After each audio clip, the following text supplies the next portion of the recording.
கும்பகோணத்தில் அமைந்துள்ள சாரங்கபாணி திருக்கோவிலில் தைப்பொங்கல் சங்கரமான பிரம்மோற்சவம் கொடியேற்றத்துடன் தொடங்கியது. கும்பகோணத்தில் அமைந்துள்ள அருள்மிகு சாரங்கபாணி திருக்கோவில் 108வது வைணவ திருத்தலங்களில் ஸ்ரீரங்கம் திருப்பதிக்கு அடுத்த 3வது தலமாக போற்றப்படுகிறது. இந்த கோவிலில் நடைபெறும் முக்கிய திருவிழாக்களில் ஒன்றான தைப்பொங்கல் சங்கரமண பிரம்மோற்சவம் 10 நாட்கள் நடைபெறுவது வழக்கம்.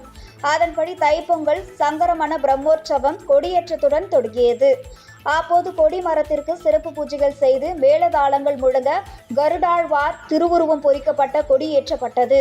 கொடியேற்றத்தை முன்னிட்டு உற்சவர் சாரங்கபாணி சுவாமி, ஸ்ரீதேவி, பூமாதேவி தாயார்களுடன் கொடிமரம் அருகே எழுந்தருளிய பக்தர்களுக்கு சேவை சாதித்தார்.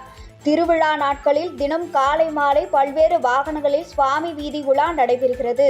விழாவின் முக்கிய நிகழ்வான வரும் 10ஆம் தேதி வைகுண்ட ஏகாதசி சிறப்பு தரிசனம், 14ஆம் தேதி செவ்வாய்க்கிழமை தைப்பொங்கல் அன்று திருத்தேரோட்டம் நடைபெறுகிறது.